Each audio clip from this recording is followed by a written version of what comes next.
I'm Cedric Peterson, and this is your Gov Insider.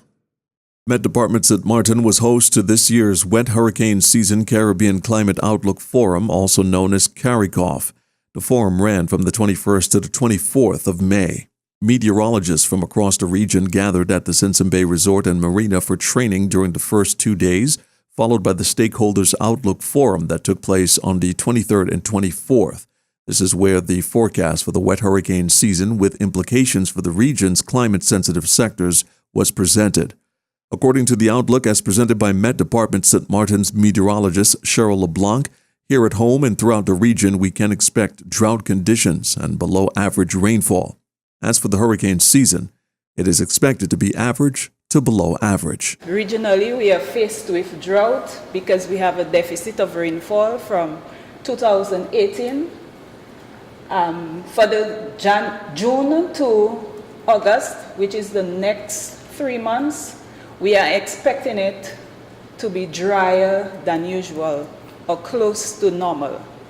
So we are already in dryness, and we are expecting the next 3 months to continue to be dry. The hurricane season, it is unlikely that it will be very active this year.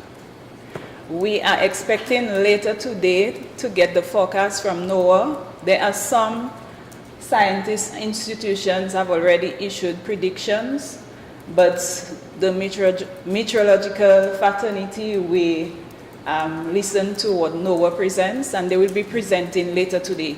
But based on what we see happening in the atmosphere, we are hoping that this year the activity will be less active than 2018.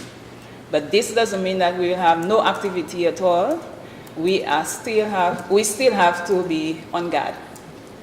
The El Nino continues, and the 6 months forecast, September to November, we are expecting it to be drier than usual in the Windward Islands and the islands going south. The heat stress, we expect heat levels to be higher than it was in 2018.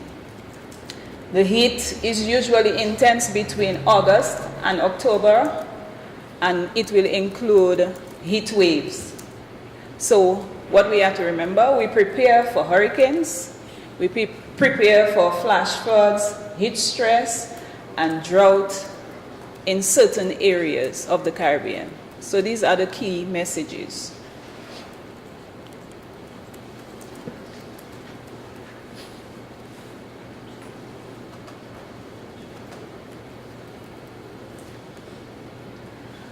Okay, we have heard all the stories about the drought, but I just want to drive a little closer home here in St. Martin. On the French side, we have recent bushfires and the dryness of the ponds.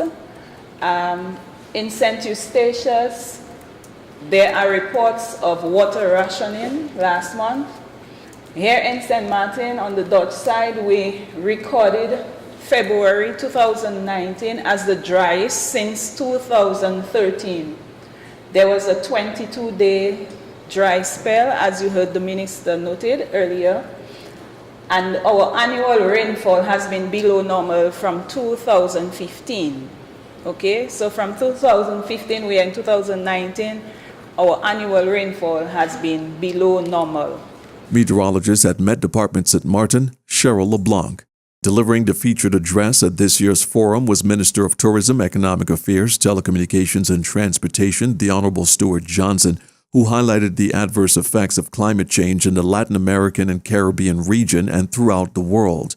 Minister Johnson also took the opportunity to commend CARICOF for continuing in its efforts in realizing early warning information systems as critical components of preparedness, risk reduction, and adaptation. As we gather here today, the water level in the Panama Canal continues to drop, forcing shippers to limit the amount of cargo that they send via larger ships.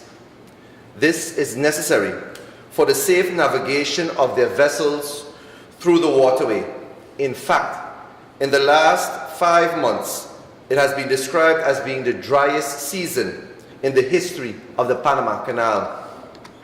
Earlier this year, St. Martin experienced over 22 days without rain.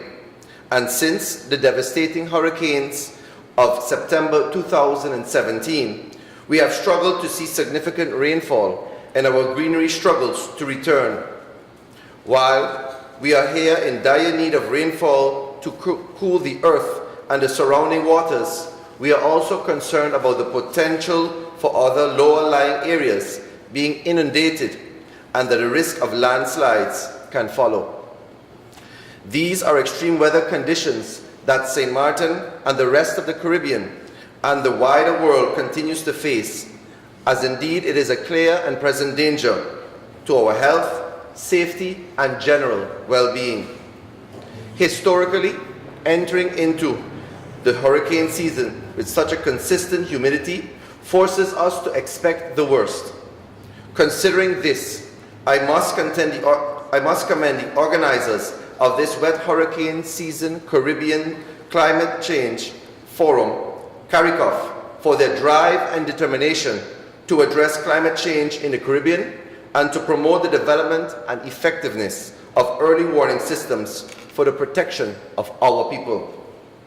As you may be aware, the Meteorological Department here on St. Martin was formerly part of the Netherlands Antilles service from before 2010, when we attained country status within the Kingdom of the Netherlands. After gaining country status, St. Martin contacted the Meteorological Department of Curaçao for its forecast services until January 2013.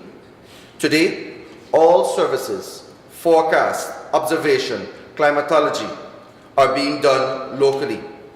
As a growing service organization, we are very much delighted to have the support of regional institutions such as CHIM, CMO, and of course our local Met services. It was what Helen Keller once said, "We can do so much together, and indeed we can do little together. We can do so much." I believe that the actions of those few who work to improve and safeguard the lives of many should not go unnoticed. Therefore, as Minister responsible, allow me to take this opportunity to commend the CIMH for playing the lead role in building capacity across the Caribbean and to develop appropriate climate services tailored to the Caribbean region. I must also recognize your accomplishment in 2014 of setting up the Caribbean Center for Climate and Environmental Simulations, CCCES. What the government seeks to do is to give its citizens access to accurate weather forecast information ahead of time. I believe, as I'm sure everyone here does also, that being genuinely useful, early warning systems must be clearly and repeatedly done to alert those of the most vulnerable potential dangers of impending natural disasters. It must be done in a concise manner and with sufficient time to allow our citizens to respond. Minister of Tourism, Economic Affairs, Telecommunication, and Transportation, the Honorable Stuart Johnson. I'm Cedric Peterson, and this has been your Gov Insider.